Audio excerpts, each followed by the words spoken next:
আসসালামু আলাইকুম দেশবাসী, দর্শক। আপনারা জানেন ৫ তারিখে ৫ই আগস্ট স্বৈরাচার সরকার পতনের পরে এই বাংলাদেশে সবাই আন্দোলন সংগ্রামে নেমে উঠে পড়ে লেগেছে। একটা কথা উল্লেখযোগ্যভাবে বলতে চাই, সবাই যদি আগে এই আন্দোলনগুলো করতো তাহলে স্বৈরাচার এতদিন স্থায়ী হতো না। যাই হোক, এই আনসাররা কয়েকদিন যাবৎ যেই হারে আন্দোলন সংগ্রাম করতেছে এবং তারই ফলশ্রুতিতে গতকালকে আনসারদের সাথে, দায়িত্বশীল লোকদের সাথে, তাদের কমিটির লোকের সাথে বসা হয়েছে এবং সন্তোষজনক একটা সমাধানে যাওয়ার পরেও কিছু আনসার সদস্য উদ্দেশ্যপ্রণীতভাবে দেশকে অস্থিতিশীল পরিস্থিতি তৈরি করার লক্ষ্যে, দেশে অরাজকতা তৈরি করার লক্ষ্যে তারা সেই আশ্বাস না মেনে উল্টো হামলা করে সচিবালয় কর্মকর্তা কর্মচারীদেরকে অবরুদ্ধ করে রাখে সারা দিনের পরে সারা রাত।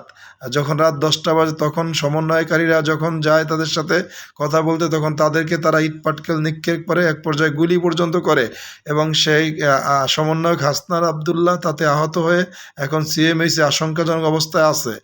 বাংলাদেশে আপনারা জানেন, বাংলাদেশে যখন প্রায় 1.5 কোটি মানুষ পানিবন্দী, ঠিক তখন যখন সারা বাংলাদেশের লোক সেই বানবাসী পানিবন্দী মানুষদের উদ্ধারের জন্য, ত্রাণের সাহায্যের জন্য এগিয়ে আসতেছে, ঠিক তখনই সেই বানবাসী মানুষের ত্রাণের ট্রাক আটকে রেখে এই আন্দোলনকারী আন্দোলন সংগ্রাম করতে থাকে, যা যা কোনো ক্রমেই কাম্য নয়। এবং একটা কথা উল্লেখযোগ্যভাবে স্মরণ করিয়ে দিতে চাই, এখানে আনসার বাহিনীদের উস্কানিদাতা এবং নিয়ন্ত্রক হচ্ছে আওয়ামী স্বেচ্ছাসেবক লীগ, আওয়ামী স্বৈরাচারের যুবলীগ, ছাত্রলীগ এবং সর্বোপরি আওয়ামী সন্ত্রাসী ও আওয়ামী স্বৈরাচারের দলেরা। তারা চাচ্ছে এই দেশে একটা উচ্ছৃঙ্খল পরিস্থিতি তৈরি করে আবার সেই স্বৈরাচার সরকারকে এখানে পুনর্বাসিত করতে।